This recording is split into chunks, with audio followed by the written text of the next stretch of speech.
Hello, everybody, and welcome. We're here at 4:30 today on our February 10th, or Tuesday, February 10th, regular council meeting. And I am leading in today with our announcements with the from the Trail Society. The Great Backyard Bird Count will be on February 13th to 16th. And I think that's a pretty important little one for the Audubon kind of people. So we'll start with that one. And then who's next? Councillor McNeil? Oh, okay. Councillor McNeil.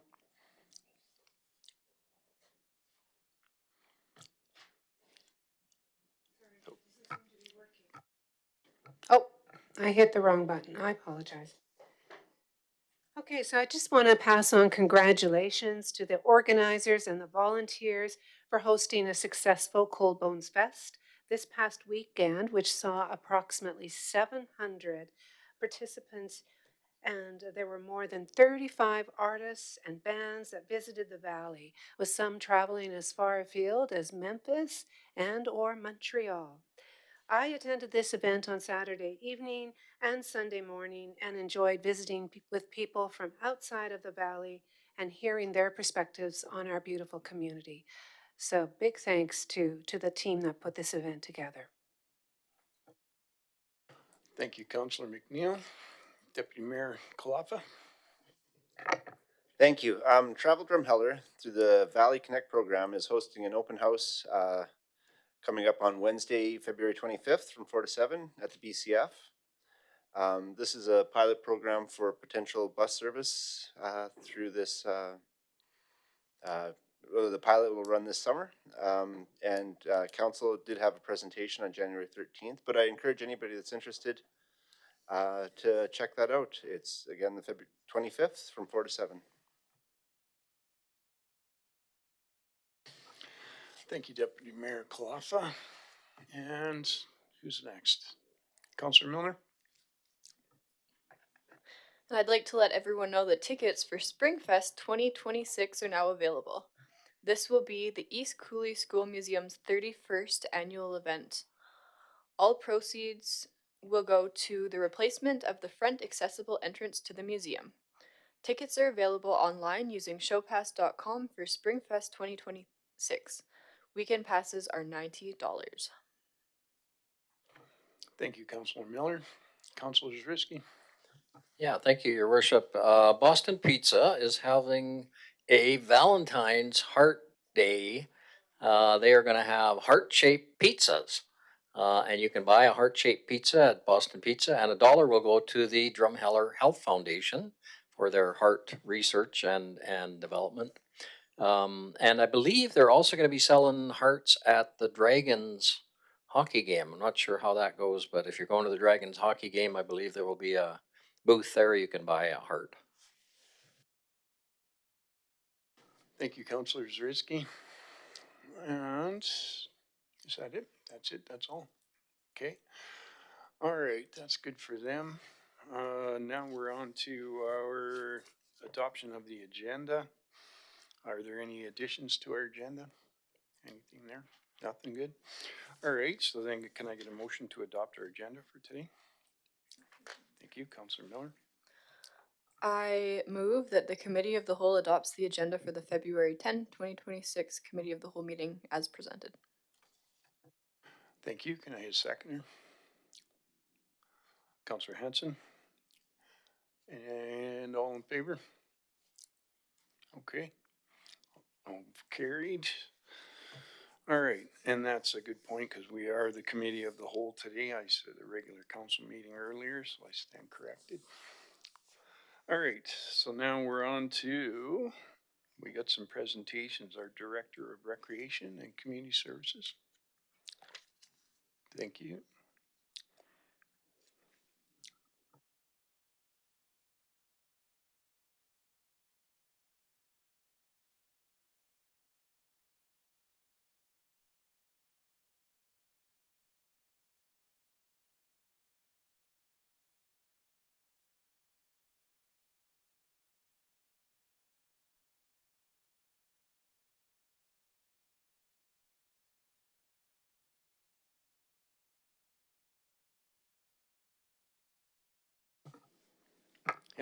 Okay, you're set?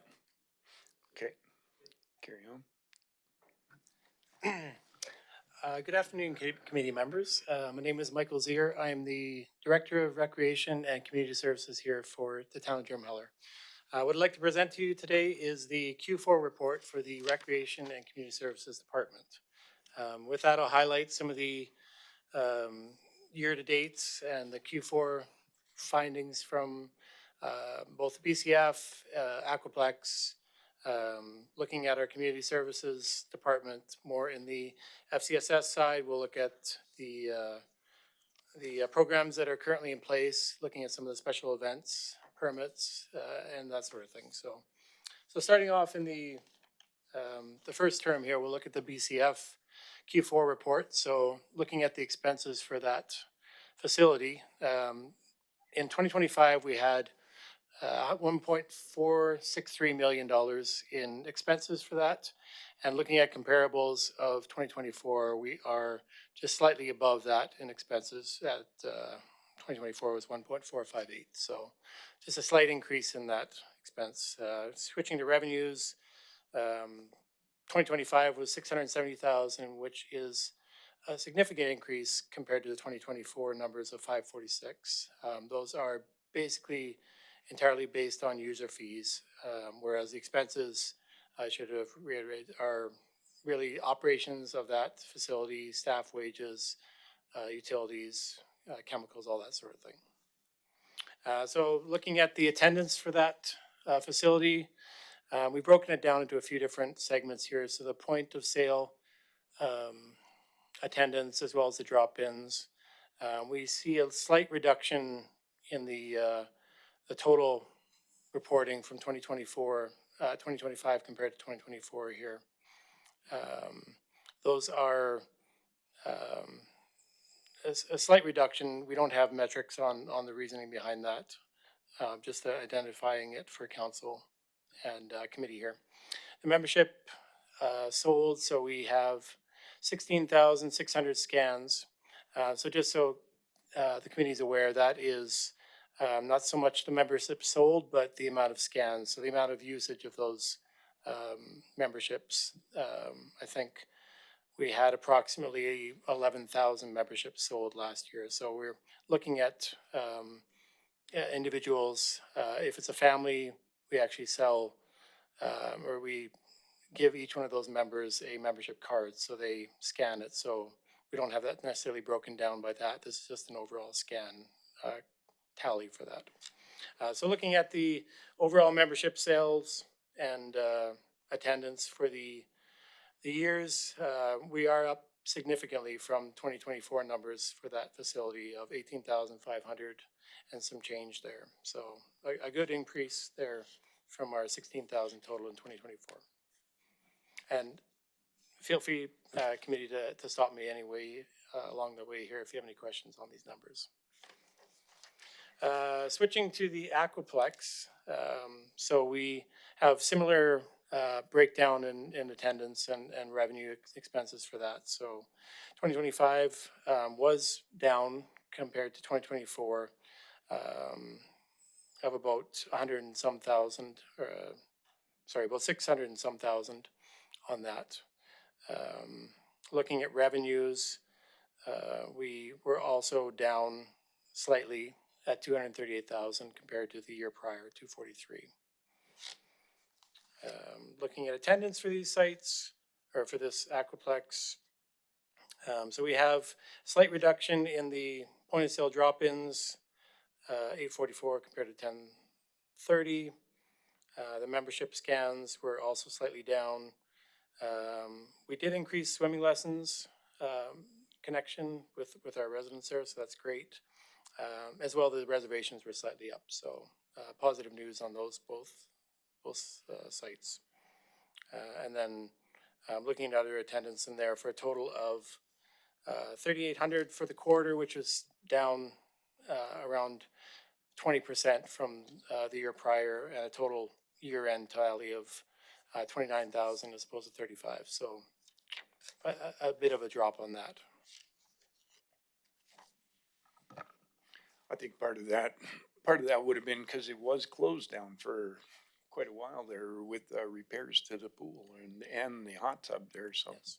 and I know you're scrambling on these because you just joined us here. So, what's it been, 3 weeks? It has. Thank you for Yeah, that. you'll get a chance to fix Yeah. this up, right? Well, I'll have more refined understanding of it in the next quarter, that's for sure. Yeah, yeah, But no problem. yeah, feel Yeah. free to question me on any of these things. And if I don't have the answer, I can definitely find it for the council here.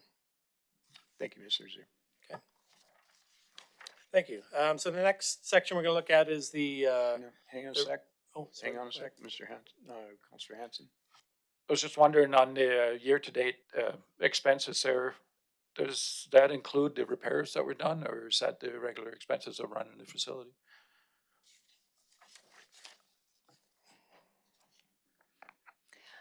Through the chair, I can help with that one. So our capital side, the repairs specifically on the hot tub are done separately from this cost here. This cost is just for the operational costs.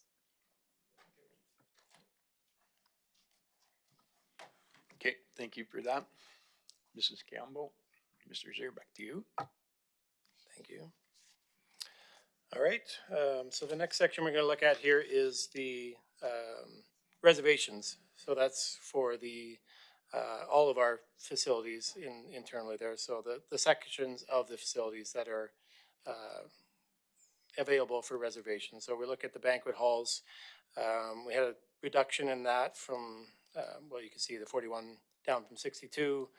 Meeting rooms were also down. We did have an increase, but still pretty comparable to the year prior for the field house, and slightly down for the Aquaplex reservations there. So looking at a little bit more understanding of the reasoning behind that. If it's just a year-to-year comparison, we'll have to go back and see if this is a trend or if it's something that we can look at resolving through better advertising or better programming, that sort of thing. So overall, the Memorial Arena stayed pretty consistent with bookings on that as well at the mid 300s, mid to high 300s on the 2024 compared to 2025. Okay.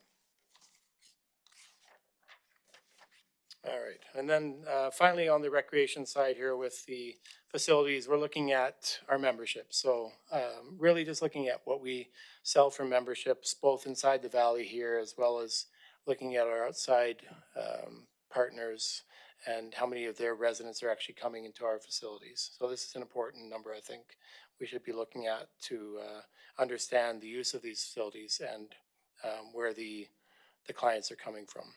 So you'll see overall, the Drum Valley memberships have increased significantly from 2024-25, 6,900 right up to 9,200. So that is a great jump in memberships. We're happy to see that. Just looking at our outside bodies here, you can see the comparables are fairly consistent, but still fairly high. So we look at around 11,000 memberships sold last year. 1,800 of those were from outside here. So just kind of an understanding of where a lot of our participants are coming from. So more for future council discussions on these sort of things, but just an idea right now.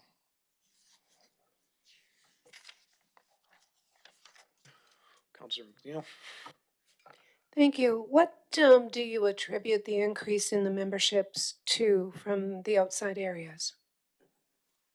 I know I realize you've been here for maybe 3 weeks, so may have to defer to someone else. Yeah. Through the chair, I believe that's really through word of mouth from what I can see. You're saying for the outside, just to clarify the question, the outside membership? Yeah, increase. for the people from the surrounding counties and outside of the Drumheller Valley.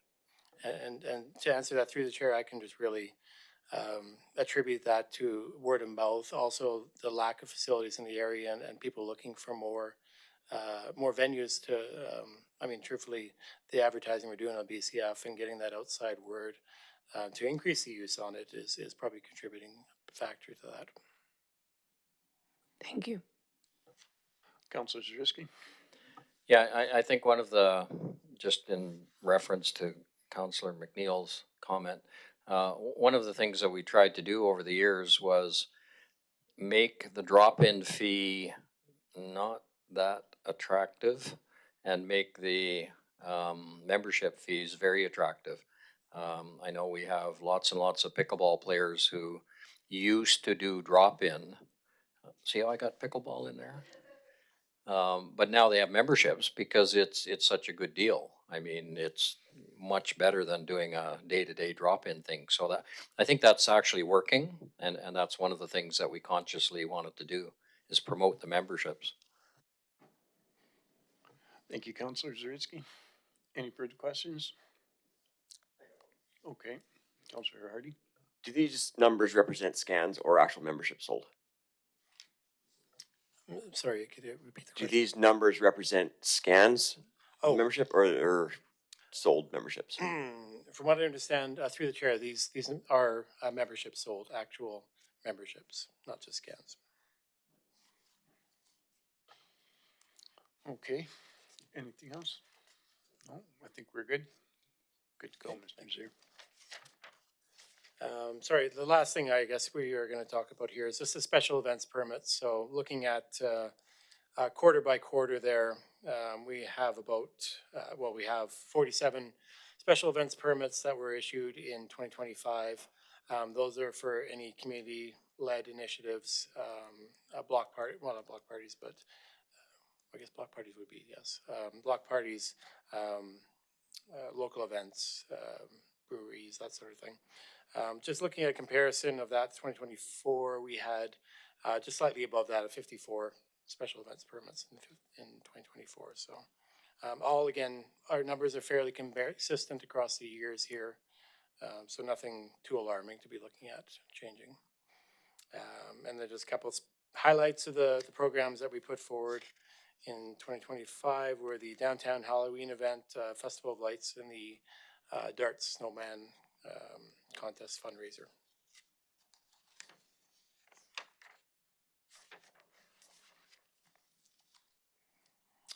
Continuing with that, the Badlands, there's a couple more program events that were taking place in 2025. The Badlands Kids Zone, basically during the teacher strike, we held that and was, from what I understand, fairly well attended. So was a positive program there. Just looking at some of the fall programs that we brought into the Aquaplex and BCF, Jiu-Jitsu, swimming lessons continuing, obviously, but then looking for more yoga and cardio programs as well, just to get our residents back out there and active is important for us. The Aquaplex ran a Swim to Survive session, which allowed for free swimming lessons, anyone 6 years plus and over. Sorry, I'll have to get a little more detail on that one. So yes, the hot tub, to everyone's happiness, has reopened on December 23rd there. So I understand that was closed for a significant amount of time last year. So a lot of the residents are happy to see that back open. Looking at the Halloween Aftershock and Teen Swim event that was held here. Just another one to get the community out and engaged. Celebration for the 50th anniversary of the Aquaplex took place. I understand that was also fairly well attended, so great news on that. And then lastly, the Drumheller Recreation Appreciation Week, which we understand we got fairly positive feedback on that as well.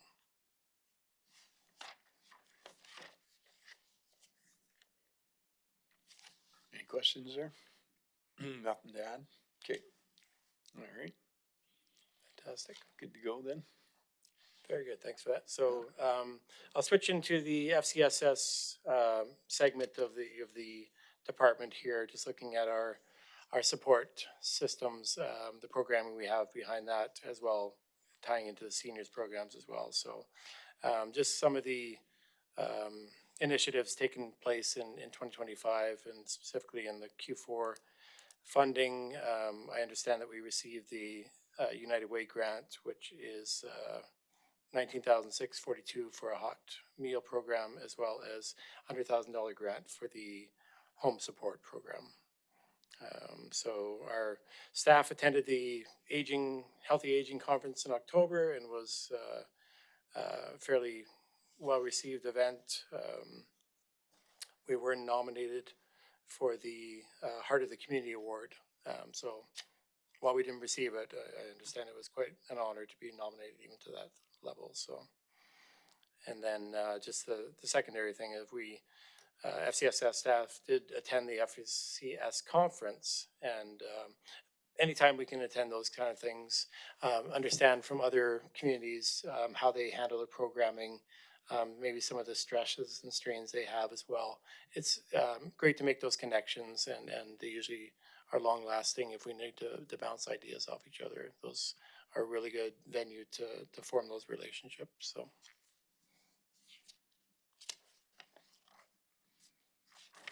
A little bit more on the seniors programming, just looking at some of the programs just for committee's understanding here. Some of the ones that we support are the both through the Healthy Aging and United Way grants, so hot meals, the frozen meal delivery, the grocery shopping dementia day program, social events for prevention of isolation, lighthouse keepings, and snow removal, all just kind of support mechanisms that we give for our seniors in the area. Very good. Councillor McNeil? I'm just curious in terms of how many seniors benefit in our community from these different programs, and perhaps maybe that could be answered at another time, but just wondering about the numbers. Yeah, thank you through the chair. I don't have those numbers right off the bat, but I can definitely distribute it for council's understanding.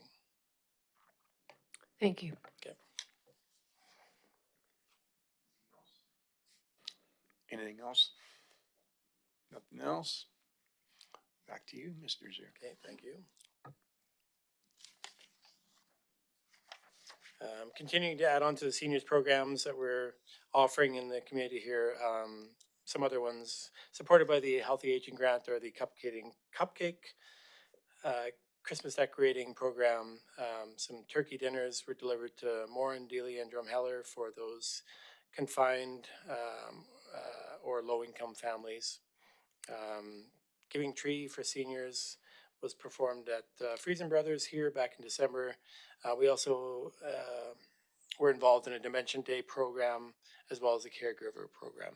So if the committee would like more details on that, I can definitely pull that information together for them. I don't see any input there, so would appreciate to hear it though. Thanks. So looking at partnerships that we have for the seniors program in the area here, just looking at, we hold a program with the Napier Theater every third Tuesday of the month with the seniors movie night. Also with a lunch and learn at Legion, third week of the month, seniors coordinator meetings, but with senior centers in Drumheller as well as Starland County. And the senior coordinator is also a member of the Drumheller Community Senior Coalition. So just a little more detail into the programs that we have been undertaking in the last year. And that is my report on the Q4. I'm available to answer any questions if the committee so chooses.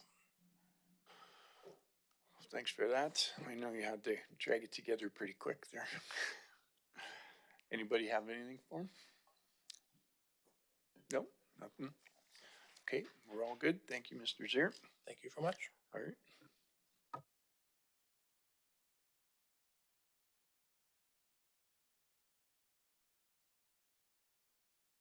All right, so we'll get a motion on that. Councillor McNeil?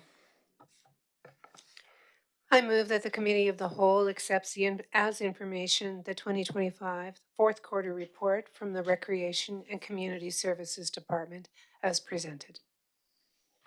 Thank you, Councillor McNeil. Councillor Miller, you seconding it? All in favor? All in favor? Carried. All right, so then we get on to our Q4 report from our, oh, isn't it? No? No? Flip it over. Okay, so our 4.2 Director of Emergency and Protective Services. Thank you.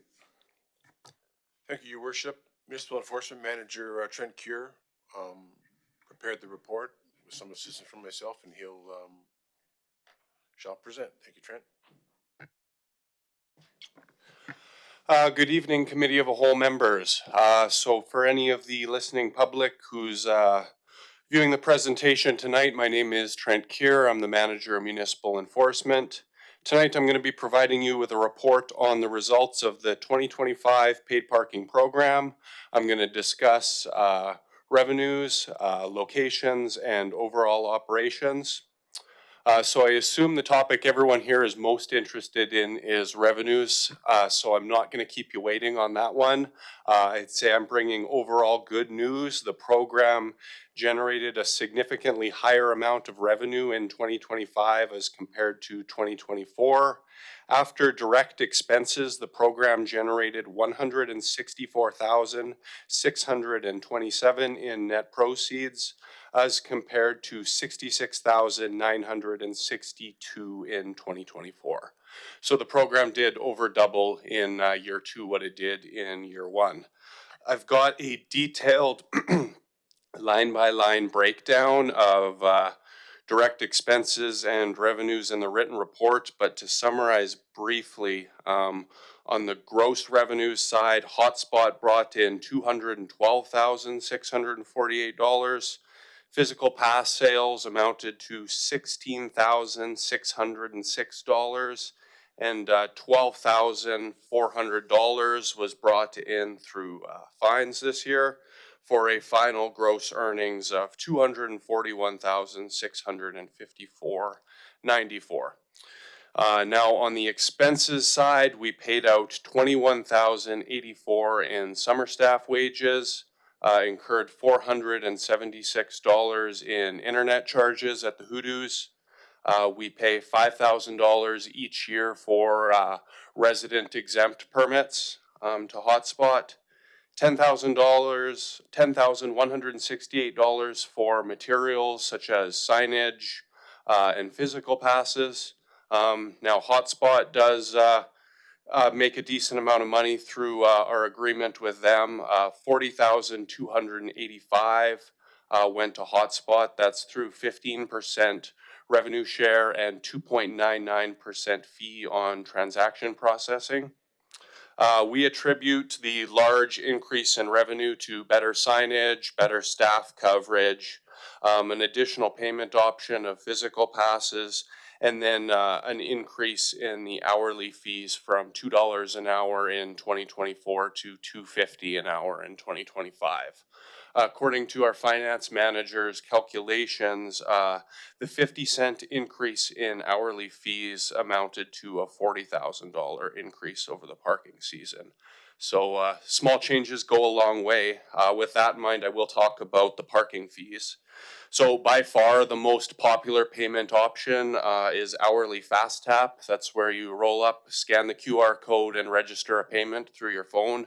We had 68,633 payments registered this way. However, research suggests we might be shortchanging ourselves a little bit in this area. Sylvan Lake and Lacombe County each charge $3 an hour. I have information that that might be going up, but it's not official yet. Canmore charges $5 an hour in peak season, and Banff charges $12 an hour in peak season. And then other non-municipal paid parking lots are also found to be more expensive. For example, Foothills Hospital in Calgary is $5 an hour. And there's lots at the University of Calgary that are $6 an hour. So given the 50-cent increase made such a change from year one to year two, perhaps a bump in hourly fees may be attractive to the committee. However, there's something to be said about remaining an affordable tourist destination as well. The physical passes side, this was a new initiative. That's the physical hang tags. Those were brought in just due to complaints that the technology-only based payment option wasn't fully inclusive. These saw mixed results. We sold 1,084 day passes out of the Hoodoos at $10 a piece. Sold out of the facilities less 5,193 for all durations of passes. It's a little bit difficult to break down with that system, but 3-day, 1-day, etc. We don't have the best results with the Hotspot app. You can also buy a day pass through the Hotspot app. We only sold 33. People don't use the app as much. They like to scan the QR code. Unfortunately, the QR code right now is only set up for hourly. These day passes, though they do make up a lesser portion of sales, I do know that recreation likes them because they're good for accommodating events. You don't have to input license plate data. You can hand out a bunch of passes to people who are attending an event, so it's easy to distribute for them. As far as parking locations, we currently have just a casted net over the main tourist areas of town, like the world's largest dinosaur, arena, BCF, suspension bridge, Hoodoo's, Noodle House lot, lot behind town hall. We have had comments that program expansion might be desirable. We currently have $2,500 in our operating lines for signage, so there is money to do a little bit more this year if it was something the committee would recommend. Downtown streets aren't paid zones. Those could be profitable, but maybe you want to wait until changes are made in the downtown on Jared's end of things. Newcastle Beach has been mentioned before in the past. That's an area that could be added. I'll just briefly touch over another initiative, somewhat paid parking related, and that's resident only parking. We have had issues on some streets, namely First Street West by the world's largest dinosaur. Cars seem to spill over from the world's largest dinosaur parking lot into that residential street, so we did sign it as residential only in 2024. Year one was really tough, but we attributed this to a variety of different factors. There is a mixed use development in that area, and we did have a short-term parking zone for a business in the area. We found it very challenging to enforce, and we found it kind of just created tension amongst the community. But it did prove a good lesson for us. And it's a pretty simple lesson, and that's the more people you exempt and the more rules you implement, the harder the program is to enforce. You need it to be consistent and clear. We don't recommend a great deal, or any for that matter, more exemptions. Currently, we only exempt residents and non-residents who are non-residents who are recreation membership holders. What doesn't need an exemption though is if you park in any of the parking lots in the off season. We do only operate the program from May 1st until October 31st. The QR codes are open for payment year round, so you do find that it generates modest income throughout the year, but we're not out actively looking for it unless it's tourist season.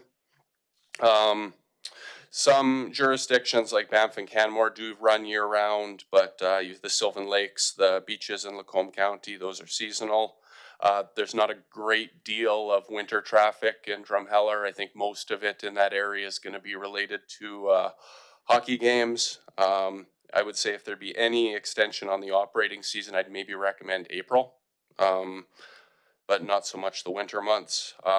When we operate seasonally, we bring in some seasonal staff, seasonal enforcement officers, and then parking lot greeters who hang out at the Hoodoos.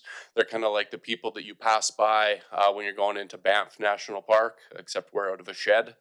And you can buy a physical hang tag out at the Hoodoos from them, and they kind of help enforce compliance, just always having a presence out at that Hoodoos lot. We'd like to continue to have seasonal positions. Last year we had 3 in total, 2 officers, 1 attendant. I'd like to see that switched, run the Hoodoos lot a little bit more, sell more physical passes, bring in 1 officer. Yeah, there's obviously a lot of information here to go over in a presentation, so I hope that I've provided a good overview, but I'm sure the committee has all sorts of questions, and we're happy to receive any direction in relation to the program. Thanks for that, Mr. Kier. Any questions, Councillor Zerski? Yeah, thanks for the report. I think council is coming to the conclusion that paid parking is very worthwhile. And I think we are realizing that far from discouraging tourists to come to Drumheller, I think when the tourists get here, they kind of expect to pay for parking as they pay everywhere else. So just a couple of points. My first question would be, do you know approximately what a percentage would be for non-paid fines? Like you said, we have fines. We collected X amount of dollars. What happens and approximately how many might we have of non-paid fines? So somebody gets a fine and they don't pay it. What? So we find the bylaw violation tags are paid around 40% of the time. Unpaid tickets, we can reissue unpaid fines on a provincial tag and put it before a court and then collect the unpaid fines through the court system. It'd be lumped in with the fines that are written by the police or through provincial offenses or other fines that go through the courthouse that would be directed to the town. The current issue we have on the bylaw tag side of things is we currently receive payments through e-transfer. A heavy amount of payments come in e-transfer and people don't specify what tag they've paid. Therefore, kind of the whole batch is spoiled. We can't match up some payments to tags. Therefore, I'm not comfortable bringing them before a court for prosecution. I have already engaged Greg Town about using a credit card portal called Option Pay that we have available to collect our online payments this year, and I am waiting to hear back from him. Yeah, a couple of other things. So it said we have non-resident recreation members don't pay for parking. And I can't remember, do we charge non-residents a larger fee for recreation passes to kind of compensate for that? I can't remember. Like if you're from Starland and you buy a pass at the Aquaplex, is it more than a Drumheller resident? I know we talked about that, but I can't remember if we did that. Through the chair, my guess is we don't, but I'm going to take that back and I'll confirm that for council. Thank you. Okay, a couple of other points. I guess looking at expanding the areas for paid parking. As you mentioned, I don't think we want to go downtown just yet, other than we might look at the parking lots downtown. I don't think I would like to see on-street paid parking right now, but the parking lots might be a good idea. Increasing it to $3 an hour, I would have no problem with that. And also, you know, we talk about people paying all year. You know, virtually every time I go by the Hoodoos, there's people there. So that might be a place where we could get by extending the season, I think, very safely, because there's people there virtually every month of the year.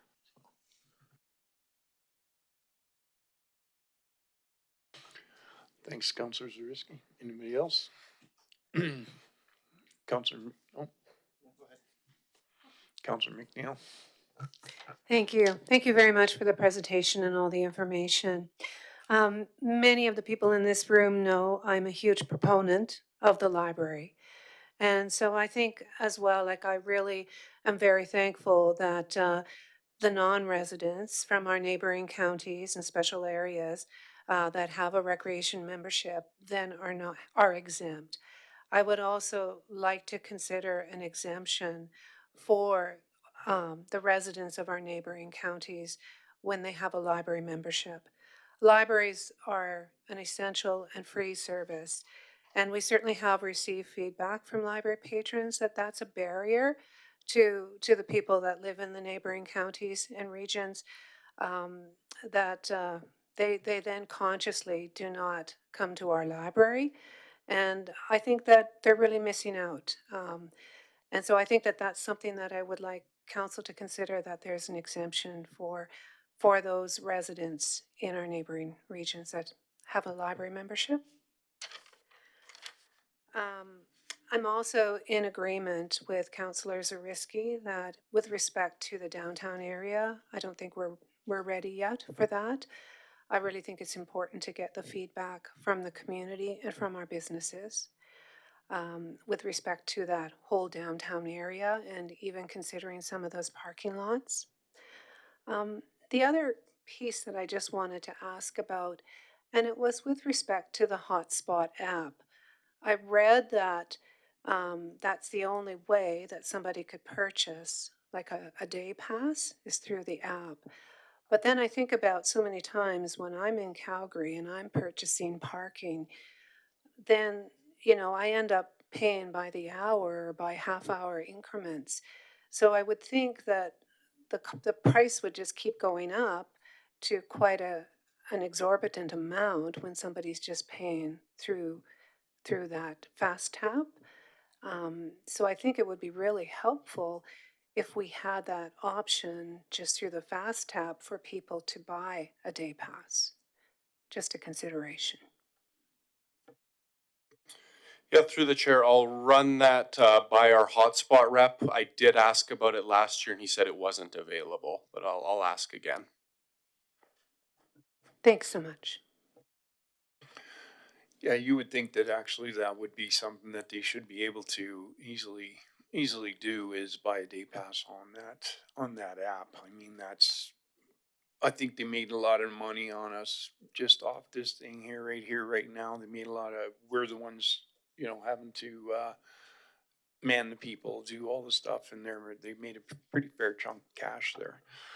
So, anyways, all right, next, Counselor Hanson. I think, I've been making quite a few trips to hospital in Calgary, and the cheapest way to go there is you do a 24-hour pass, and it's I think it's $17.50. But if you go less than that, like it's $5 for every half hour or something like that. So I mean, 24-hour pass is definitely the way to go if we're looking at it. As for parking meters downtown, for anybody who's around a few years back when we had those, it was pretty much the whole downtown that shut down the parking meters. So I think that's something that we have to keep in mind if we look at this in the future. It was not well received by businesses or locals at that time. So, thank you.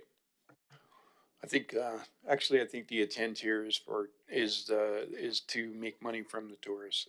That's our goal here. So we have money to put back into our tourist attractions, and that's the point of the exercise. So I mean, we're constantly getting, you know, asked for things at every one of our tourist attractions. Excuse me, and that that would be a way for us to not put it on our own local taxpayers, but it comes from the people that are doing the visiting to be able to put that in there. So I think that's a big thing that we got to remember. All right. Anybody else? Any further questions? Deputy Mayor Kalafa? Hi, yeah, thank you for the presentation. Just on the expense side, were we able to secure the summer employment grant this year? Through the chair, I'm not sure. I'd have to consult with human resource or our CAO perhaps has the answer. I'll defer to her happily. Thank you, Mr. Kerr. We did receive the summer jobs grant. However, it was only for our Aquaplex staff. We were limited in the number. Thank you. Continuing on the expense side, materials and supplies, I know that we did do an outlay for more signage last year. Do we anticipate, you said you have $2,500 of signs, or sort of in a kitty for if we wanted to do more this year? Through the chair, that's correct. There's a operating line of $2,500 for any additional signage we need this year, currently budgeted. Thank you. Just going on for thoughts about the program, I'm amiable to going to $3. I agree with Councillor Zariski about downtown. Newcastle, I kind of believe that that's not quite the attraction that we maybe foresee it to be. I think the traffic there is more event centric, so I wouldn't be in favor of touching that at this point. And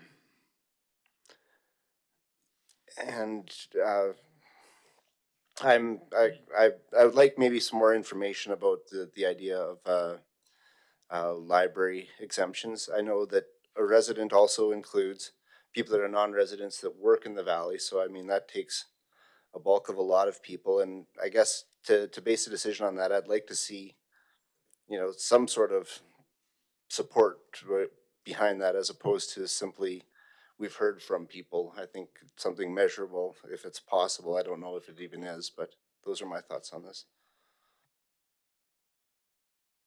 Just through the chair, I would like to offer clarification on people who live outside the valley but work in Drumheller.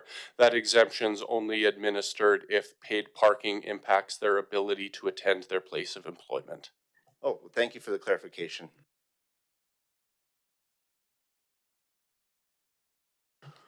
All right, thanks for that. Councillor Miller? Through the chair, thank you for the presentation. I have a few questions as well. One of them on the financial side is I see on here that the program profits from 2025 will be transferred to a specific tourism related fund for future projects. And I think this is fantastic.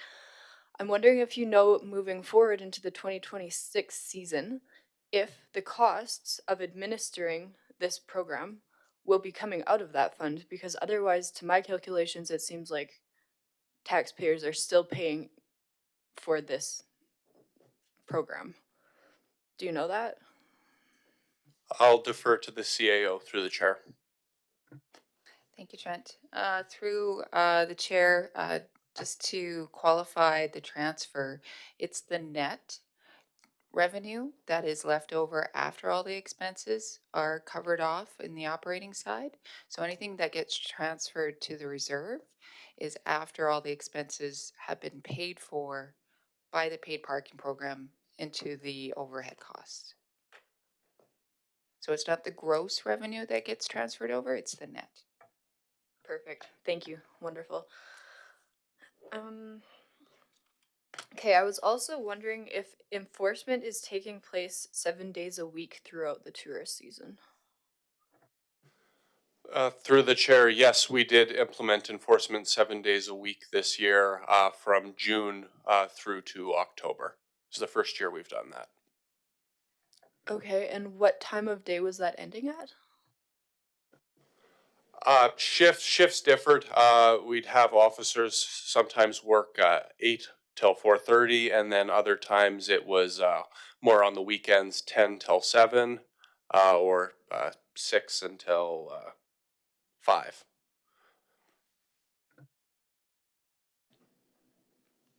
Alrighty, thank you.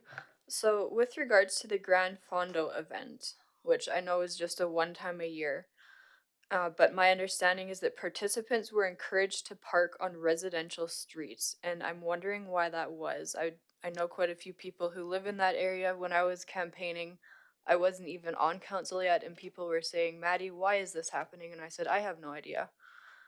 Do you know anything about that? Through the chair, I do not know anything about it. They wouldn't have received direction from our department to do that. It was on their website. Through the chair, that's the Grand Fondo's website. That might be something worth clarifying with the event organizers in the future, that that's not acceptable. Perfect, thank you. Okay, and then just with regards to expanding the areas, I'm in favor of expanding the areas as well. We would have to, I suppose, look into downtown and see what the businesses down there are thinking about that. But the other ones that you've listed on here, I think that would be great to expand it, even if that means hiring another person to enforce. It seems like it would be worthwhile financially for sure. And I'm also in favor of $3 or even $4 an hour.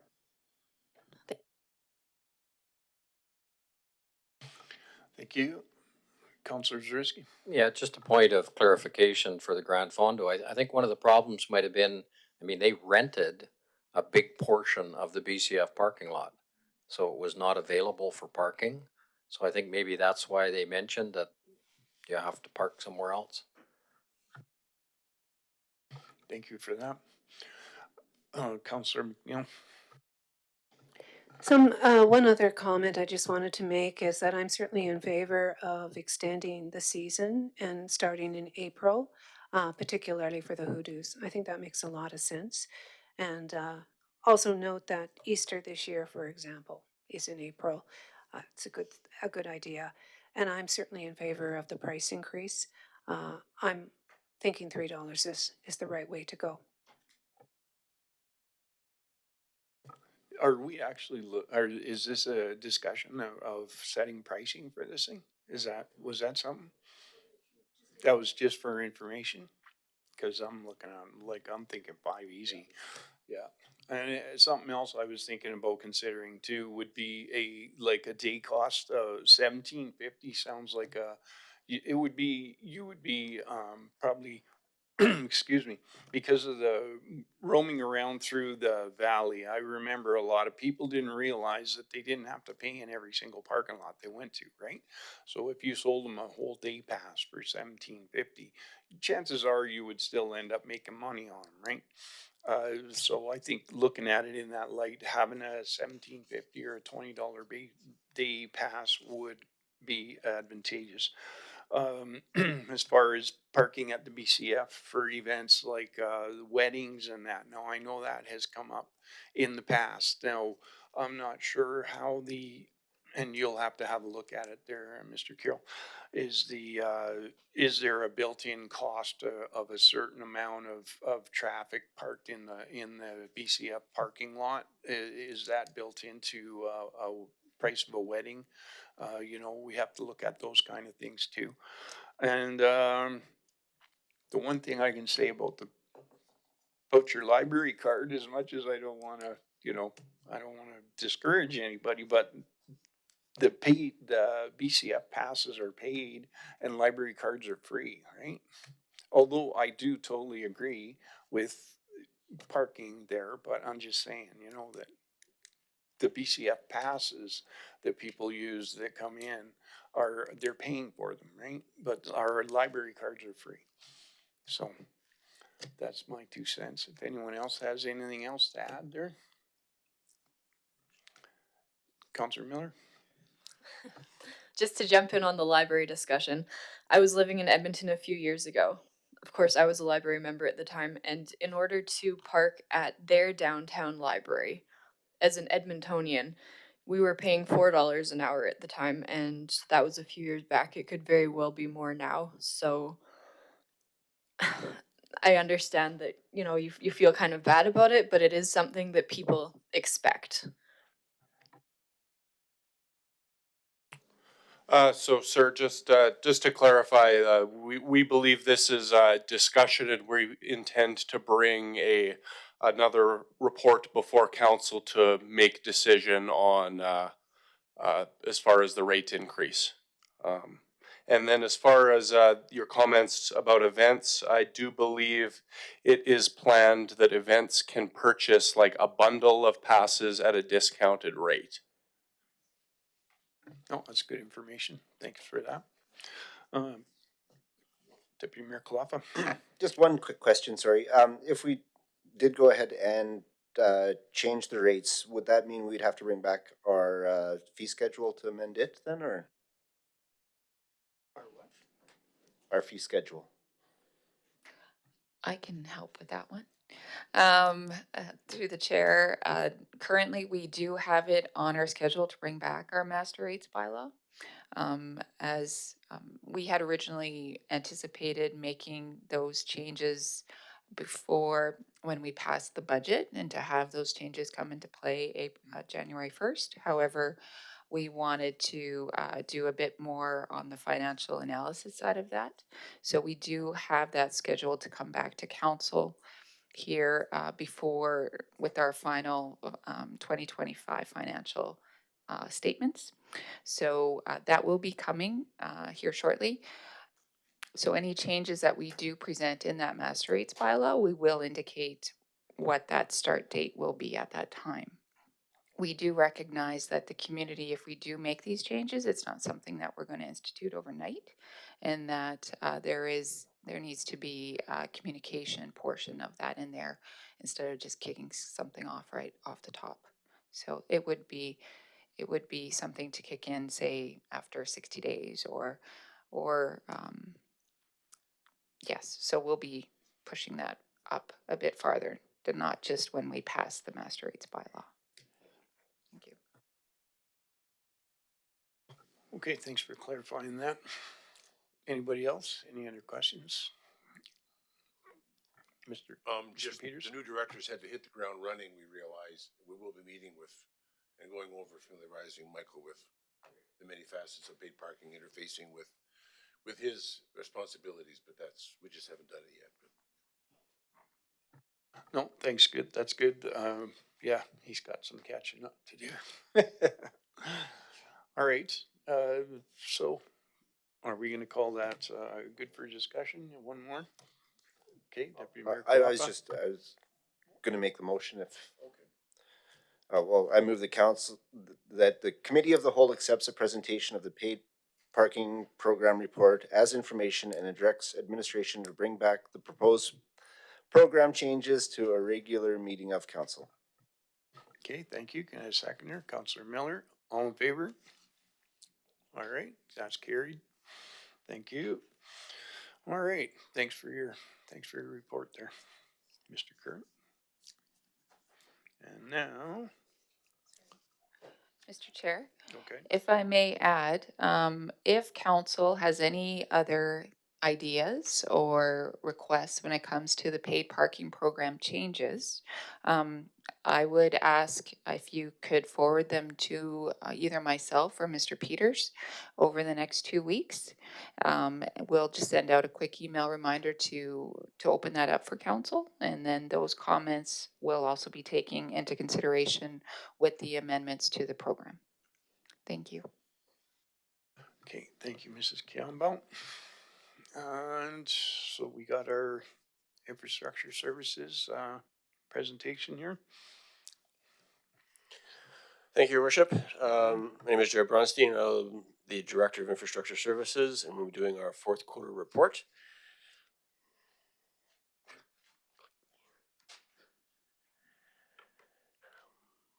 Tonight we'll be starting off with our C-Click Fix stats. So this is our forward-facing platform to the public that provides us information on things that they like to see repaired, issues that they occur out in the public, such things as trees down, litter, vegetation concerns, potholes, etc. So this is the forward-facing part of the department. So here is our C-Clicks reporting for 2024 and 2025. So total amount of C-Click fixes reported is actually down for 2025. We're at 553 from 677 in 2024. I've broken these down further into the slides, so if don't have to read through this in quite depth. But if there are any questions as we click through, please let me know. So we did do one push notification. So we have the ability to actually push information out to our users through C-Click Fix. So with approximately 639 users, we did push out our holiday schedule for curbside collection. So that is one of the advantages to this program, is that we don't only receive information, but we can push information to the users. Some stats for you. Unfortunately, we only have 2025 stats because we only started keeping track of these types of issues in 2025. So these are our Alberta transportation reports. So as you can see, as the quarters progress, our amount of things reported to travel to our transportation dropped off. Q2 is generally your potholes when you start seeing your melts. So we start seeing a lot of concerns from regional highways. And then passing those on to Alberta Transportation for them to address. Decorative streetlights. So these are the streetlights only downtown. The rest of the streetlights within the community are actually serviced by ACO. So the decorative streetlights are the only ones that still remain under the ownership and operation of the town of Drumheller. As you can see, this varies from season to season, from quarter to quarter. usually what happens is during high wind events, we start to see issues with those lamp standards. We did have one come down, I think 2 or 3 weeks ago, due to wind. We had one come down, fourth quarter of 2025 due to wind. So they are starting to age out. Town-owned facilities. So this is generally cleanliness requests from the Aquaplex, from the BCF, from the arena. These are usually directly transferred off to our contractor services for addressing them from a building perspective. Flood program trees, we get concerns come in through our portals in regards to trees that may be dead or dying, or things have been picked off them or broken, etc. So then we pass these on to the flood program. Garbage collection commercial, so you see a huge rise in Q1 of 2025. So there was a transition between our old provider to our new provider, which caused a fair amount of confusion on the commercial side. That was not reflected on the residential side. It was a fairly clean transition. Parks. So this can be anywhere from vegetation concerns to garbage to our pathway is icy, etc. So as you can see through Q3 of 2025, I believe we had a very wet spring. So this related in a lot of vegetation concerns from our parks because we couldn't keep up to the grass growing. Roads, gravel surfaces. These are complaints in regards to grading not only our roads, but some of our gravel alleyways. So again, we receive a fair amount of concerns in regards to those things. I just want to remind the community that we only have one grader and we have a significant amount of gravel roads that we address. Paved surfaces along the same lines as what we report to Alberta Transportation. So this would be potholes, concerns with drainage, concerns with CBs being clogged. So generally you see Q1 or Q2 and Q3 is our major concerns. After a rain event or after melt, we see a lot of potholes occurring due to the change in weather. Road sidewalk issues. We do get concerns from the public in regards to icy sidewalks, which turns into generally an enforcement issue. We can also get concerns in regards to grading, trip hazards, etc.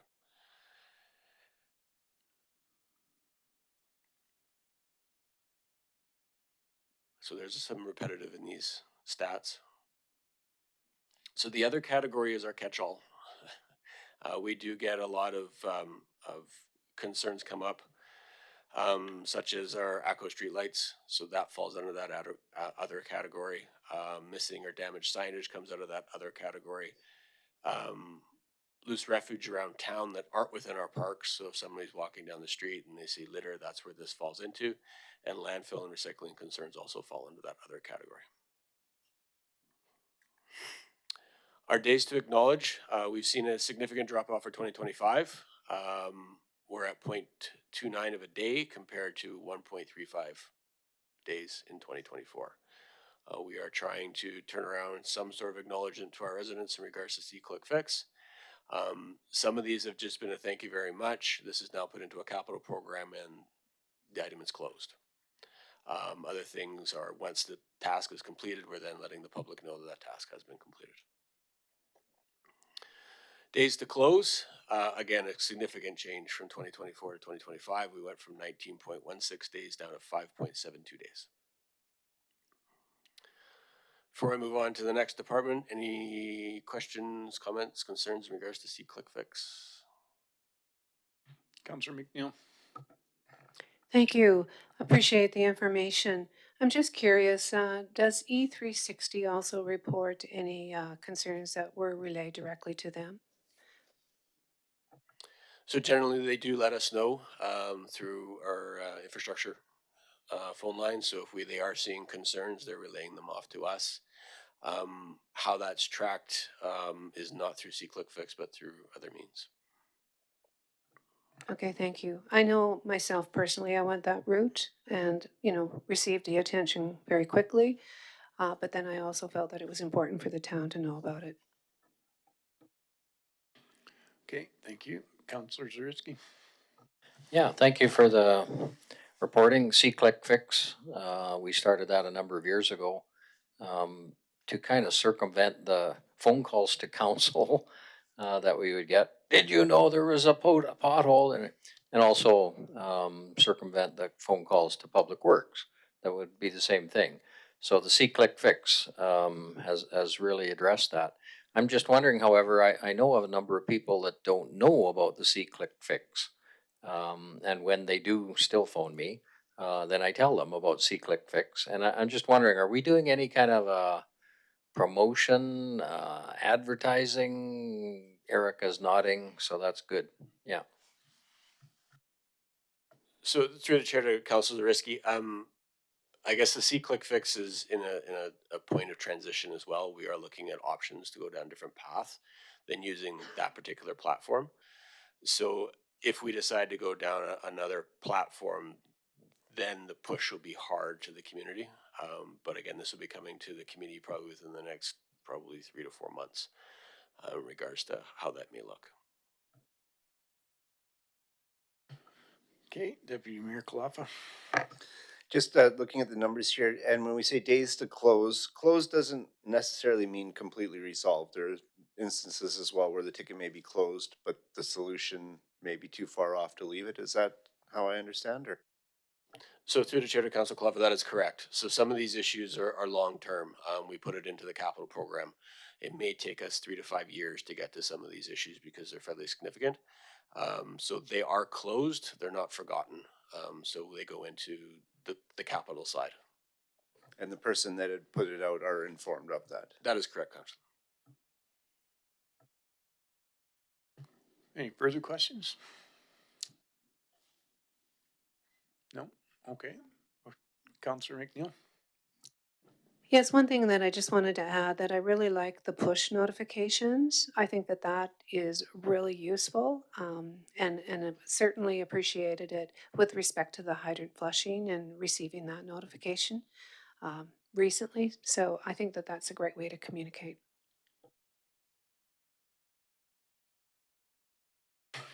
Okay, that's next.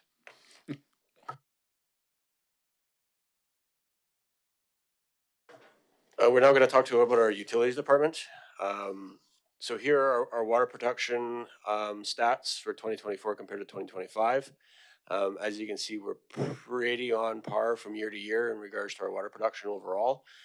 You will see a slight drop in Q3, and that was due to the wetter than normal springs. We didn't see our irrigation stats that we would normally see.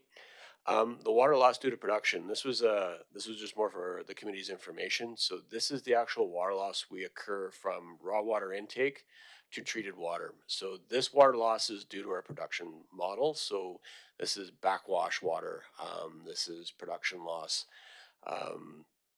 for those types of activities within our treatment plants. So just because we're bringing in X amount of water, we actually lose water across our production, and so there is energy loss across the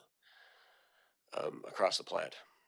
As you can see in fourth quarter of 2025, we've done a significant amount of backwashing. So this is usually a sign of concerns with the quality of water that is being treated. So if we're seeing high turbidity levels or that kind of stuff, we're going to see more backwash. So that's really reflected in Q3 because our turbidity levels generally go up because the river is dirtier.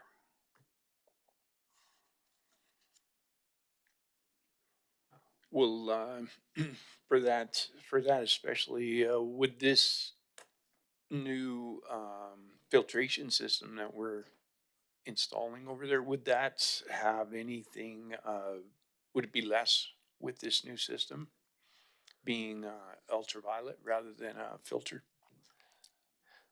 Sorry, Your Worship. So no, the ultraviolet system has no general impact on water clarity. So the ultraviolet systems is actually there to provide disinfection to the water. So it's a secondary disinfection process. It's our granular filters that actually pull the suspended solids out of the water to provide that clarity. The UV reactors are there to get rid of your pathogens. So your crypto and your, I can't even pronounce it anymore, but anyways, your cryptosporidium and your giardia are the two major factors that are being addressed as the UVs. And then we put chlorine in the system, and that's to deal with your bacteriologicals. So that's your residuals within the distribution system. I hope that clarifies things for you. Thanks. Yep. Thanks for clarifying that.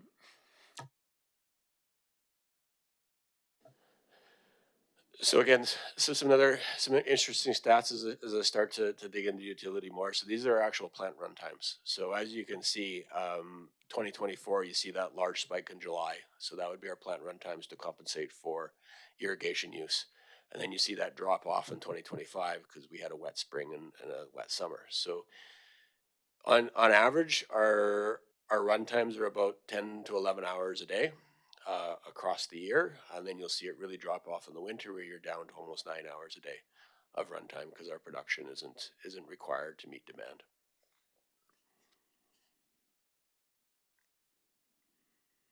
So now we're gonna move over to our wastewater system.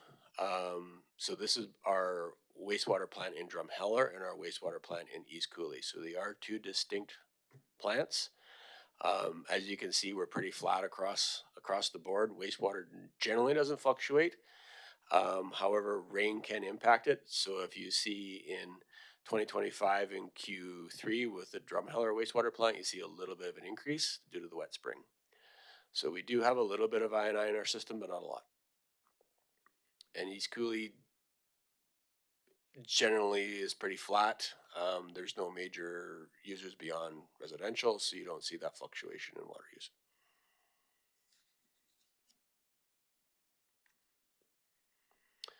Some more stats in regards to some of our chemical usage within our water treatment process. So we do use chlorine gas as our primary disinfection. So that gives our chlorine residuals to the distribution system. As you can see, as production increases, our usage goes up. The same goes across the board with most of our other chemical usage. Unfortunately, some of our stats aren't there for 2024, so you don't get to see the year-over-year comparisons.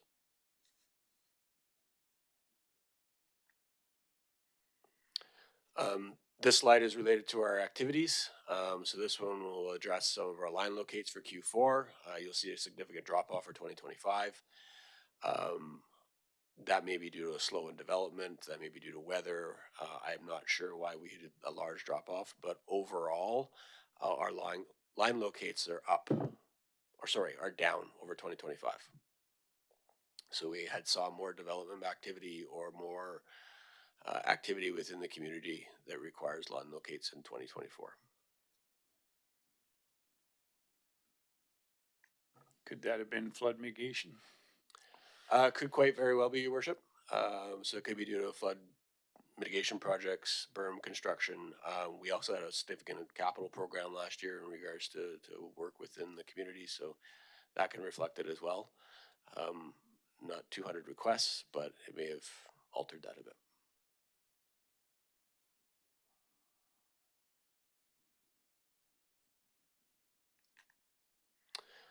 Now we'll talk about our facilities. So this encompasses BCF, Aquaplex, the arena, town hall, public works, fire halls, with the two major players, of course, being the BCF and the Aquaplex illustrated here. So year over year, we're actually up in work orders in the BCF as well as the Aquaplex. So as things continue to age out, we're spending more and more times in these facilities, making minor repairs.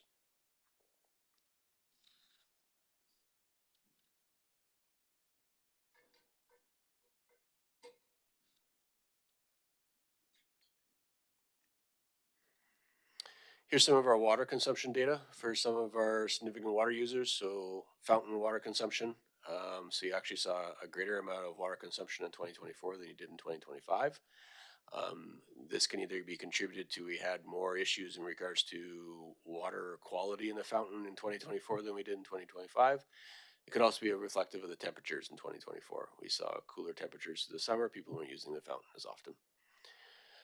Arena water consumption.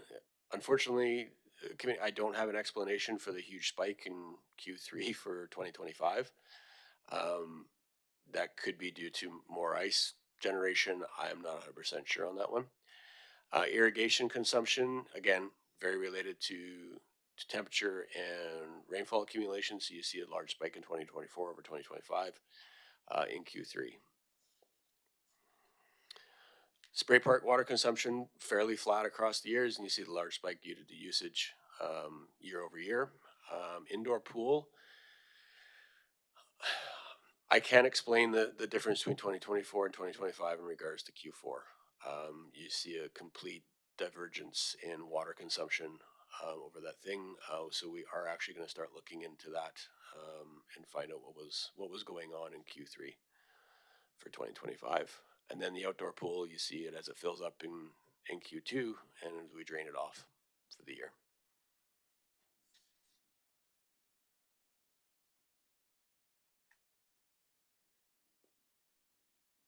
Any questions for Councillor McNeil? Thank you.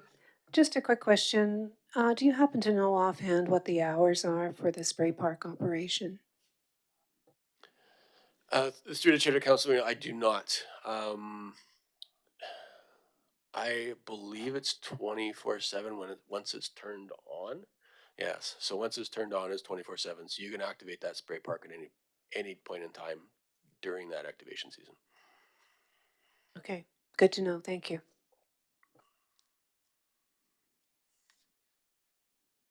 I think we're good there. Anything else? No? Okay. So we'll talk about the operations department. So this is our roads, fleets, and park. I do have a manager of operations with us, Greg Storch. Should you have any questions, I'm actually going to direct them at him. So this is sort of a snapshot of our fleet side as well as our roads and streets. As you can see, we continue to do a fair amount of work on our fleet.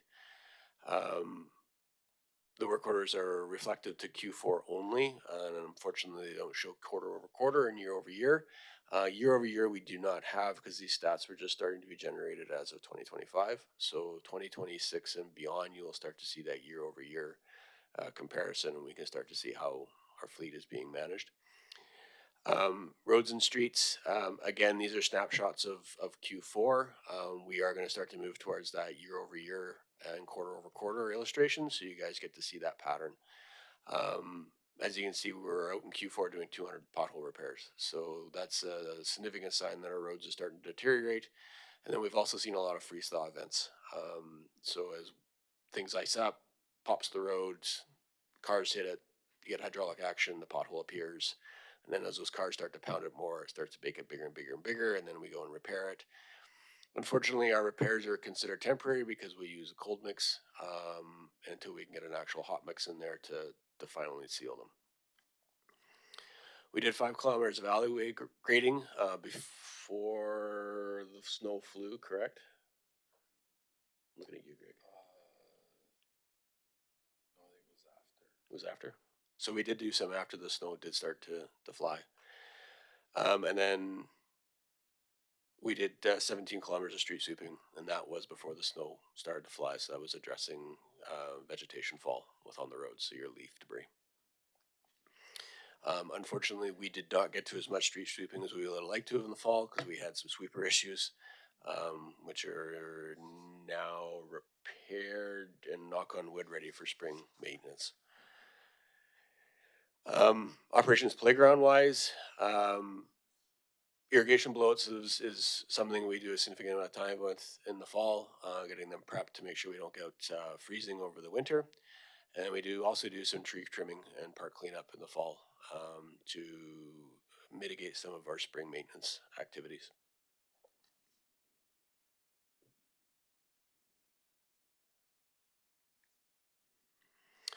Some of our specialty things that we do during Q4 is, of course, we set up the Christmas tree at the intersection of 3rd and Center Street. We assisted with 2 special events. So we provide barricade removal and setup, as well as we provide services for the Festival of Lights downtown. So we go around actually providing firewood to each one of the fire pits during that event. As well as making sure the area is cleaned up and open to traffic the following day. We did do 2 community assistance in-kind grants, so the setup of the Legion banners, so that is an in-kind service we provide in Q4. And then Christmas in the Coulee, we provided snow and ice control for that event prior to them opening up. So we went out and actually cleared their parking lots as an in-kind service. Any questions?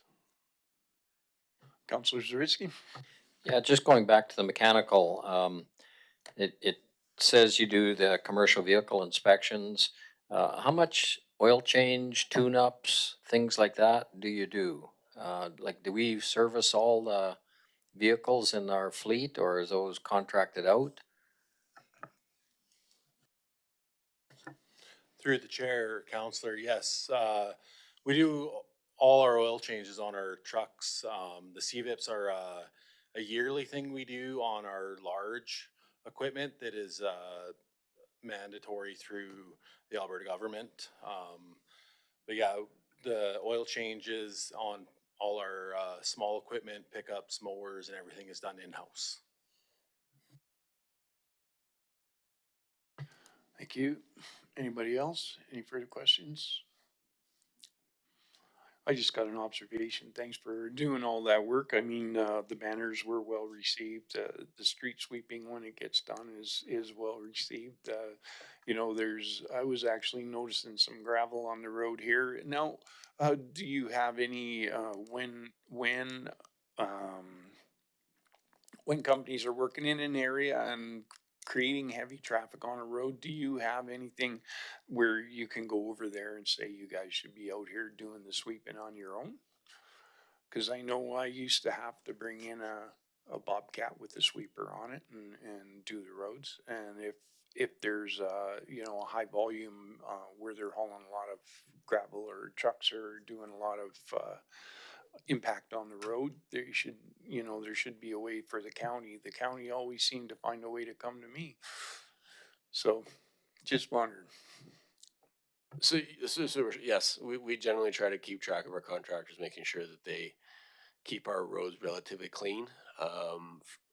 The ones with the exceptions are ones that are entering the provincial highways, which we have no jurisdiction over. So the one that's having an issue right now is just west of Fifth Ave. So they're doing that excavation work for for Parsons Environmental. That's accessing a highway we generally wouldn't go in and get on them. That would be highways that would request that they clean up after themselves. But I have noticed that they've started to do some straw placement to try to mitigate the amount of mud coming on the road. Okay, thanks. And like I say, thanks for your good work there, guys. You know, our Christmas tree, as much as everyone likes to chirp it, it was, I love seeing that tree in the middle of the road there. It's, what other town has that? So good job, guys.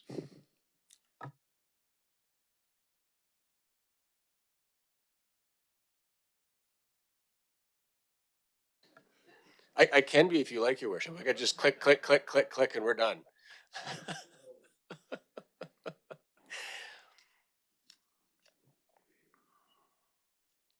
So next up is the Drumheller Municipal Airport. So these are stats over Q1, Q2, Q3, and Q4. As you can see, our general aviation flights are well received for 2025. Unfortunately, I do not have Q4 stats, so you can't see how things are improving or not improving in regards to flights coming out of the airport. Our fuel sales were strong up to Q3, and then Q4 represents the construction of the new fuel farm. So hence why the fuel sales are completely gone. We are hoping that fuel farm will be up. Actually, Mr. Snee will provide some updates on that further on in the presentation. Any questions in regards to the airport? This is only one slide.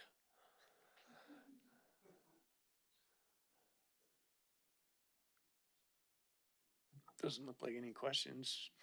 Yep.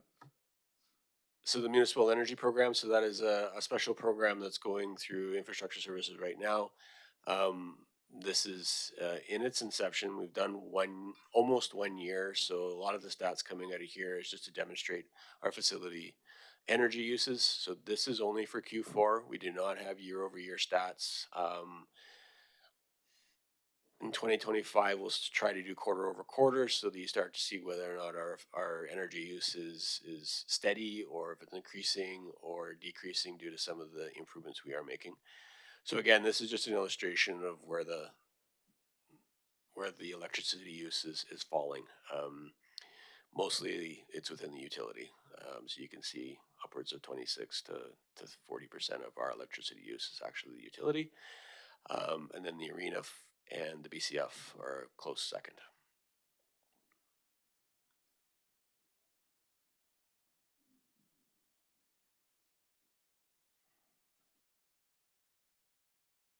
Councillor Zarisky? Solar panels. Have we looked into installing solar panels to cut down on some of the electricity? I know some other municipalities have and do. We seem to not. Through the chair to Councillor Zarisky, we're actually doing energy audits over the next 3 to 4 months. As a result of those energy audits, some of those improvement programs will be coming to council in regards to discussion, and the capital costs associated with some of those improvements will be coming to council for discussion. So we are looking at it, and again, it'll be a conversation with the financial capacity to get things like that off the ground. Okay, thanks for that. Anybody else? Any other questions? All right, tally ho. So here's our natural gas usage. Our biggest user is the arena. So that's probably the majority due to heating.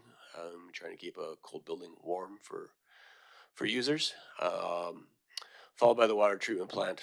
And again, most of this is heating costs in regards to gas.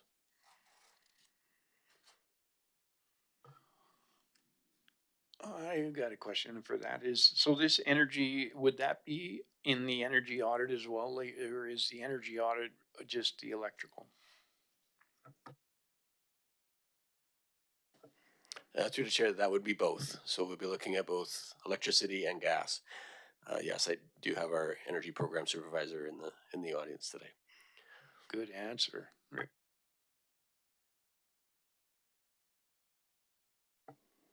Oh, we're good then. So this is more of an information piece for council. There is no real stats that we can provide you in regards to our GIS program or GIS systems. So content created, we've done multiple different layers for project specific requirements. Again, we continue to work with Palliser in regards to the development of a web map. So a one-stop shop public facing interface. Continue to work with our trail network wayfinding map. That is in development as part of the Rails to Trails and our regional trail system. Again, still looking at our water, sanitary sewer, stormwater, and web maps, trying to make sure that information is as accurate as can be. Fire hydrant GIS management. So this is not only to do with our side from an operational perspective, but some of this information is now passed on provincially for their emergency use. And environmental assessment site map. So this is actually a request of the CAO office to start to populate all our environmental assessments into one portal so that we can see where our environmental assessments has occurred and where we have information and where we don't have information. So makes it much easier to visualize than going through files upon files upon files. We are part of the Alberta Municipal Data Sharing Partnership. So there are some things that we provide provincially as part of that membership. Some of this has to do again with emergency services. Other this has to do with a variety of different departments that access our information.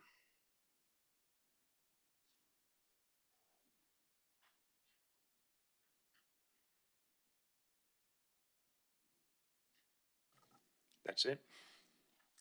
That's it for that part. Okay. Anybody? No. Carry on. So, Your Worship, I'm now going to pass it over to my junior capital project manager, who's going to go over the capital program for you guys, and I'm going to turn it over to him. Thank you, Your Worship and Council. Just as an introduction, my name is Connor Schwader. I'm the Junior Project Manager for the town of Drumheller. Just for this quarterly brief, we just wanted to highlight some key items that was completed in Q4. So just a project overview for all the capital projects. We have 67 in the 2025 capital budget. This included 50 capital art programs and 17 utility projects. This was a total of $15.3 million worth of programs. Through the funding for the Infrastructure Services Department, we had 1.2 million expensed or committed in Q4. So this may not be a visual, excuse me, expense that was seen through the Finance Department, but this is a commitment that we made that will be expensed in the future. So to date, we have spent 10.4 million on capital projects, a significant amount of that overall amount. For our contractual agreements, you can see that that number has reduced to 3 contractual agreements over the 26 overall throughout the 2025 period. This is due to the reason that we are slowly there's less projects that need to be completed. So that is why you can see that reduction in the amount, as well as the procurement. There's only 3 procurement packages completed in the Q4 timeline. Overall, we did complete 33 procurement packages in the our 2025 period. This information was not provided on the report, but in 2024, we did do 41 procurement packages with a procurement officer dedicated to this. This is just a clear highlight of some of the major capital projects that were completed in the 2025 fiscal year. So we do have still some outstanding projects, which include the fuel farm, which is about 80% complete. This will be a few additional weeks of completion due to just some minor additional items, such as some mechanical piping and the inspection period of it. The Hoodoo parking lot, we are still in the process of doing the renderings and designs for that. So they're in about 60% completion period. For the DARP design, we have been meeting with the task force to complete their portion of the bylaw that they're adhered to. So in this process, we are focusing on creating those renderings that we can present to council in the March or April committee of the whole meeting. In Rails to Trails, the stations and stops, we are about 80% complete. So this includes the main station, which is that needs to be completed in the Q2 period for 2026. So that's why you can see the May 22nd, 2026 period for completion, as well as the water treatment UV replacement. So this is 80% complete. This is due to the additional UV panel that is still outstanding for that project. And this is just a highlight overview of the Q4 work that was completed. So the completion of the cold storage building, that was completed in Q4. The completion of the hospital station, so that is on the north side of the pathway over by the hospitals. The installation of the new 25,000 Jet A tank and the 50,000 avgas tank. So this is just a progress picture of them installing it on the concrete pads. And the UV reactor number 2 installed and commissioned as of date. So the second, or I guess the first UV reactor will be installed in the upcoming Q2. Is there any questions? Councillor Miller. Through the chair, thank you for the presentation. So with respect to this DARP, this streetscape task force, I was just wondering what this $160,000 specifically is for. Through the chair to Councillor Miller, this 160,000 is for the completion of the drawings. So this includes the renderings and concepts that they present to us, as well as the 30s, 60s, and 90% drawings for issue for tender. This also includes 2 open house meetings and also engagement with the task force. Thank you very much. So I had actually just requested a couple days ago a little bit more information to come from your department about this project. Since I was campaigning, so quite a few months ago, I've been hearing a lot of concerns from downtown business owners, specifically members who are on the streetscape task force with regards to this project. And I know I'm not the only one sitting at this table who's been hearing these concerns, and I had asked for a little bit more information about the background and the current status of this project to be presented today, and I realized there just wasn't time to pull that together, what with the utilities issues that we've had going on. But I was just wondering if I could get a little bit more information. I know you weren't able to put a presentation together, but just a little more today here. So my understanding is that a downtown revitalization, call it, you know, what you want, that's been actually ongoing for quite a long time, go back quite a few councils. There's been quite a few different plans and reports drawn up with regards to this downtown core area. And I understand that the chair of the streetscape task force requested that these be provided to the committee and they weren't. I also was able to find the streetscape task force bylaw in the public file, and I asked members about the voting process and was informed that there hasn't been many votes and there has been email voting. They were asked to vote on one of two options and only one option was provided, and they asked for a second option to be provided and were told that they weren't going to get a second option provided because it was going to cost more money. And I realized that there's two sides to every story, so I was just hoping I could get a little bit of clarification on the town side, just what's going on with this program, because as a counselor and a representative of our public to the town, this is concerning to me. Thank you. Through the chair to Councillor Miller. So yes, we did receive a request for further information. We will be providing that information to council in the March committee of the whole meeting. To your comments in regards to the task force itself, the bylaw is very clear on the task force's involvement in regards to streetscape. They were given very clear direction on what their scope was. They've always had the opportunity to have conversations amongst themselves within task force meetings. They were stalled in regards to moving to that next step. So the discussions started to move towards parking and continued to focus on parking. Parking was not part of the scope of their bylaw. They were to be looking at 4 specific areas. So that triggered the chair to now say, okay, we need a decision. We need to know whether or not this task force wants to move down the path of wider sidewalks or narrow sidewalks, because that's within their scope. So that has been so far the only vote that has been actually taken by that task force. The rest have been general conversations with the consultant engineer, trying to find guidance to where they want to go. What'll happen out of this program is eventually this task force will be coming to council, and they'll be providing council with their recommendations and what they want to see for the downtown core for Center Street only.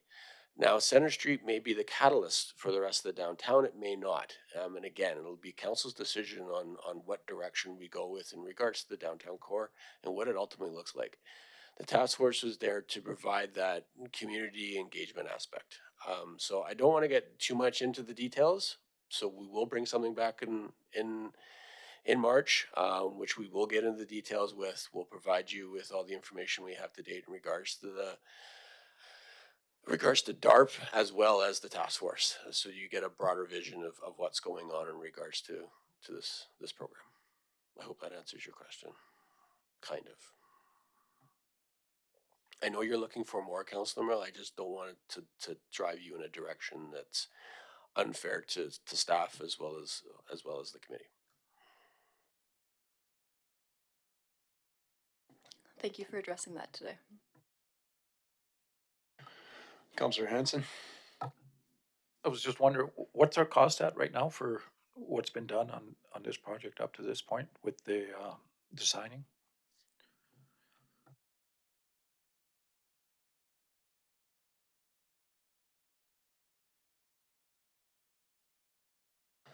Through the care to Councillor Hanson, we're looking at about $100,000, just under $100,000 today. Thank you. Councillor Miller. Thank you. So $100,000 now, but what about for previous plans and reports that we've had drawn up for that downtown core? What happened to them?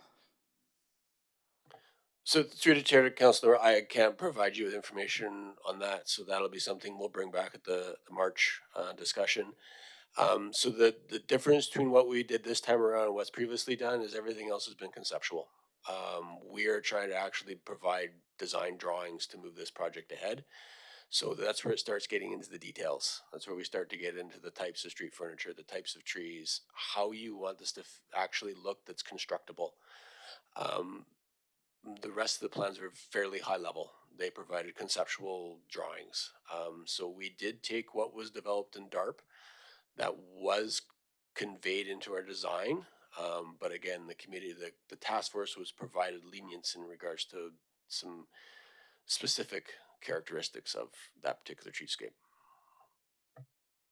Okay, thank you. If I could just add to that, thank you, Mr. Chair. I would also recommend that any counselors or any members of the public that would like a bit of a snapshot of the historical aspects of DARP, as it is quite a large program that was tackled previously, I understand, all the way back, probably the back 6 to 8 years. So the DARP bylaw, which exists, and the plan that was presented to council, there was upwards of 20 to 30 components within it, maybe more. So there was a report card type of summary that was done just this past August by our economic development manager. And it was a good summary of, okay, so this was everything that was a part of this. Of that, there's been a handful of projects that have been completed to date, and there's still a lot of work to do when it comes to all the different pieces that were identified for action within the plan. So as we move forward, part of the reason for us providing a report to council here in the very near future is to have a bit more of a discussion with this council to say, okay, this was what was adopted. This was our plan back then by the previous councils that we've committed to. Is this still our goals? Is this still all the projects that we want to look at? This council might feel that one of those projects is more of a priority over another.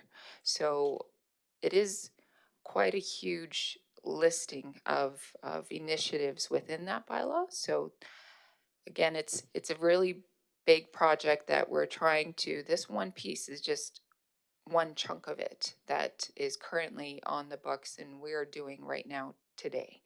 So this is a bigger discussion that council does need to weigh in on for sure. Thank you. Thank you for Ms. Campbell for that explanation. Is there anything further for this? Councillor McNeil? Thank you, Your Worship, and thank you for the information. I'm not familiar with the Hoodoo parking redesign and what that looks like. And I know that when we went through the our budget deliberations, this was one of the line items because we're also putting forth a request for provincial funding for this.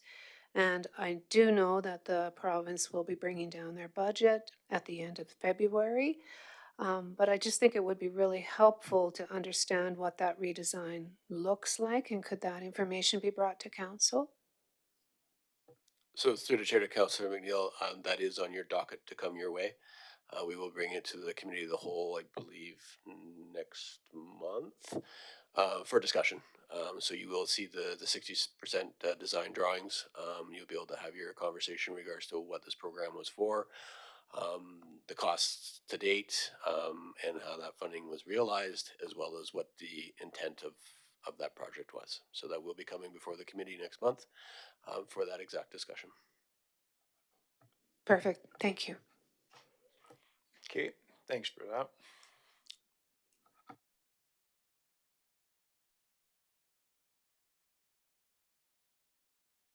Carry on. Sorry, I have a question. Unprecedented. I have a question for my staff.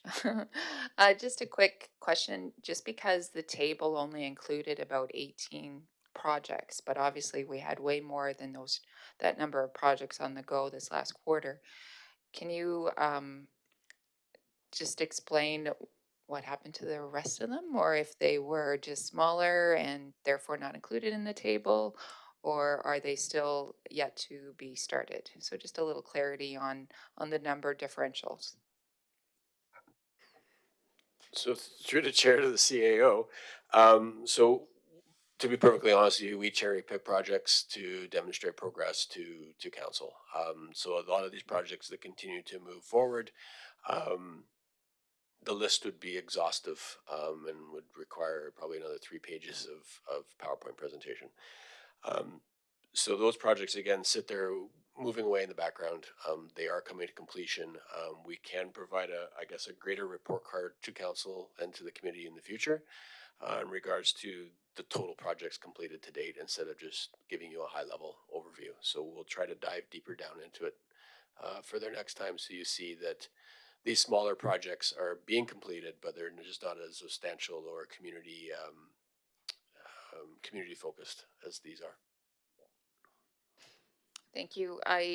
My reasoning, just to elaborate a little bit, is sometimes even though they're smaller budgeted projects, quantity also equates to a lot of time and effort.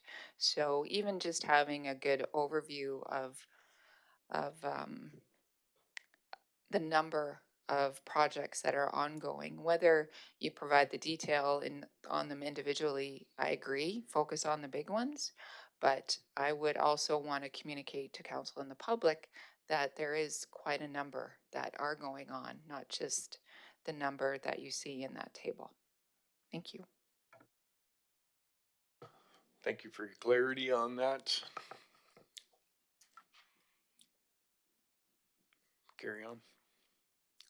I think we're all good with everything else. We're good for your next. So, Your Worship, there are 2 options before the committee in regards to this report that the committee of the whole accepts as information: the 2025 fourth quarter report from the Infrastructure Services Department, and that the committee of the whole accepts information of the 25 fourth quarter report, and that the Infrastructure Services Department as presented, and directs administration to return to council with additional information. So those are 2 options before before the committee tonight. I'll let you make your decision. Okay, all right. Make a motion. I move that the committee of the whole accepts as information the 2025 fourth quarter report from Infrastructure Services Department as presented. Thank you, Councilor Miller. Second. All in favor? Okay, carried. Next section. Thank you, Your Worship. Before the committee is a request for decision in regards to the 2026 Street Improvement Program. This 2026 Street Improvement Program focuses on a priority of repairs identified in the town's 2022 Road Condition Assessment Report. That is attached for the community's review in Appendix B, which found that 42 kilometers of road are below the 50% condition threshold. Administration has completed a high-level review of the underground utilities to ensure water and sewer lines aren't present in any of the concerns identified in this 2025 program, or 2026 program, apologies. Based on these findings, projects of the community are scheduled for 2026 include roadworks on 3rd Street, 4th Street, Bankview Drive, Riverside Drive, and Green Close, along with some minor sidewalk repairs throughout the community to ensure accessibility and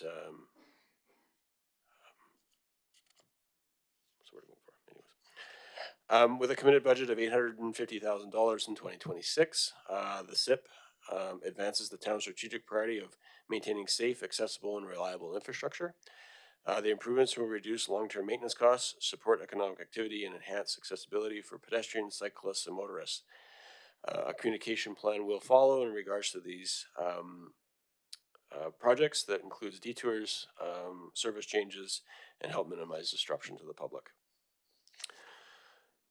So there are maps that come with this report. So schedule A, B, C, D, E, F, G, and H, as well as I. So we've got 3rd Street and Railway Avenue West, 4th Street West, Bankview Drive, 5th Street and Hunter Drive, Green Close, Highway 9 and 56th and 6th Ave for a sidewalk repair, 2nd Street Southeast for a sidewalk repair, 1st Street Southeast and Huntington Parkway for a sidewalk repair, and 2nd Ave East and Railway Ave East for a sidewalk repair. There are 3 options before the committee tonight. That the committee of the whole accepts the report of the 2026 Street Improvement Program of Infrastructure Services as information. That the committee of the whole accepts as information the 2026 Street Improvement Program report from the Infrastructure Services Department as presented and directs administration to return to council with additional information. And that the committee of the whole recommends to council that the 2026 Street Improvement Program be canceled and that the program be redefined for 2027.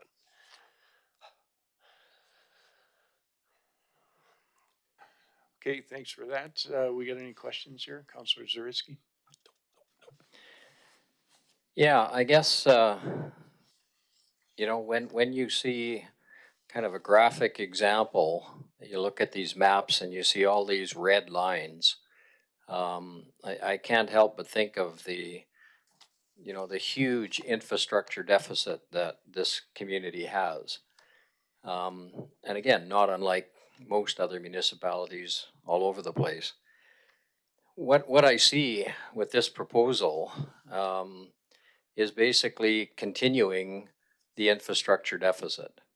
I mean, we're going to be spending some money and paving some streets, and basically, again, getting further and further behind.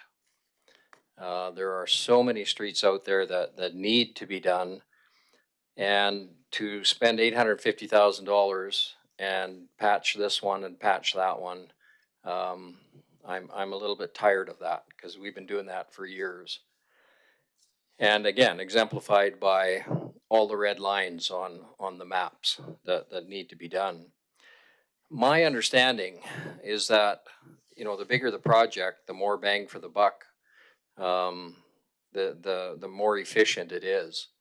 And to do an $850,000 paving project, I believe we're spending an awful lot of money on the mobilization and setup charges of the paving companies coming to Drumheller, and less money on the actual paving.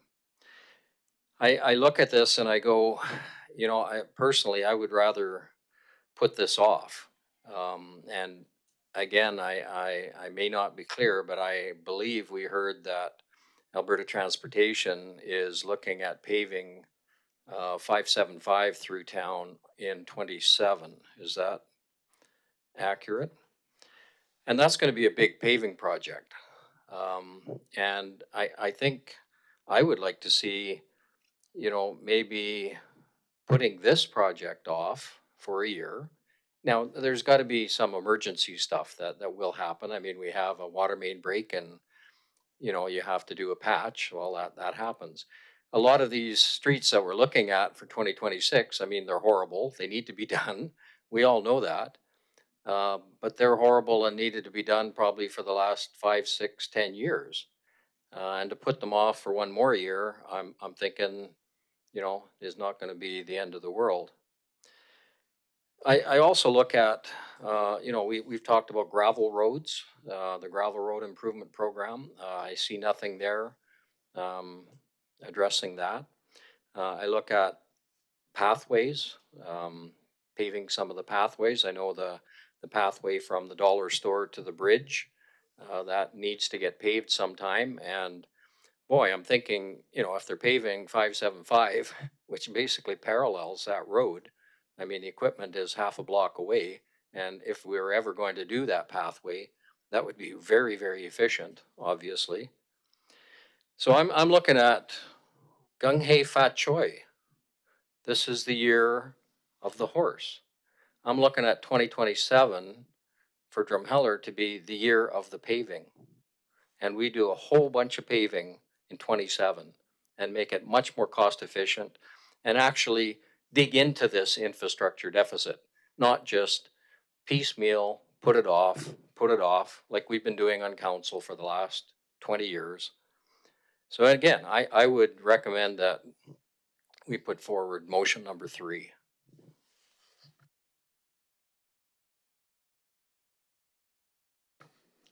Anyone got any further input on this? Or I guess one of the things that I'm thinking is our infrastructure below on a lot of these areas. Is there areas, I'm sure you've thought about that, is areas that you wouldn't bother doing? Other than that, I don't know. I don't know what to say here. That was a good one. So your worship, the projects that were chosen as part of the 2026 program are areas that we know we don't have infrastructure issues underneath. These sections of roads are generally to the point of failure and need structural repair, not just overlay.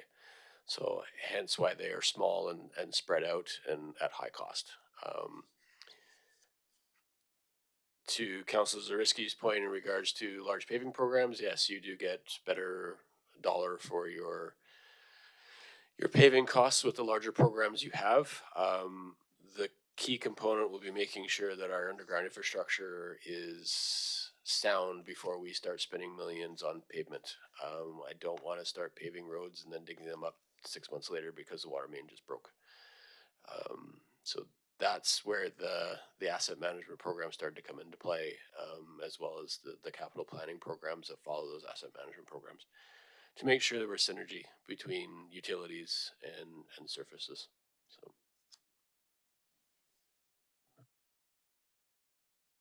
Okay, Councillor Miller.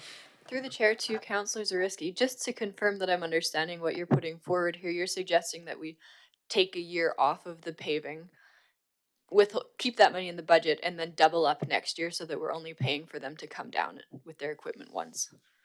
Gotcha. Thank you.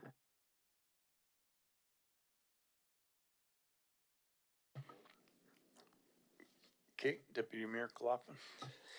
Thank you for the presentation.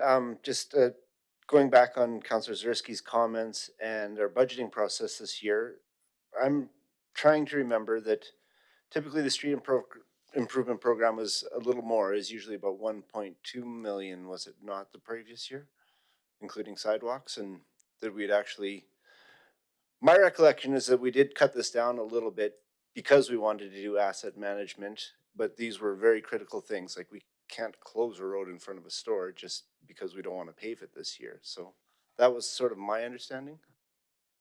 Through the chair to Councillor Kalafa, yes, those were the discussions we had during budget deliberations, and again, these were structural repairs that needed surfacing as well. These are not strictly resurfacing jobs. And I do understand the discussions on in not doing as much, you know, contributing to the infrastructure deficit, but these seem like critical ones that we've scaled down to make sure that we can just make it through until we do have that asset management program in place and be able to grade this better.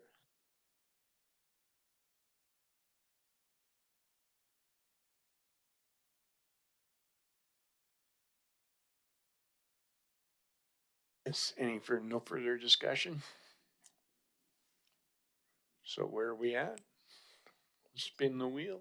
We don't have a motion on. Do we? We're gonna need a motion. We're gonna need a motion. Councillor Zariski. Yeah, I would like to move that the Committee of the Whole recommend to Council that the 2026 Street Improvement Program be canceled and that the program be redefined for 2027. Do I have a seconder?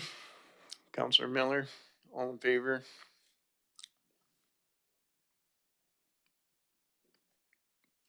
All opposed? Okay. So there we go. We're done for now. We're opposed.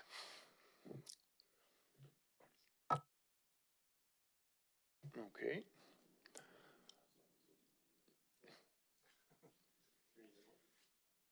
I don't think we can run another motion, can we? Yeah? Okay, does somebody want to make a different motion then? Councillor McNeil? Thank you. I move that the Committee of the Whole accepts the report of the 2026 Street Improvement Program by Infrastructure Services for information. There you go, okay. Seconder for that. Counselor Hardy. And all in favor? Okay. All right, and opposed? Anyone opposed? Okay. One opposed, Counselor Miller. All right, so then that'll carry. All right, move on to the next one. You're done? Okay. All right, so that brings us to the end of this then. Okay, Deputy Mayor Cloughan. I move that the committee of the whole adjourn the meeting at 6:31 PM. Okay, thank you. Get a seconder. Counselor Miller, all in favor? All right. Well, that's the end of our broadcast for today, folks.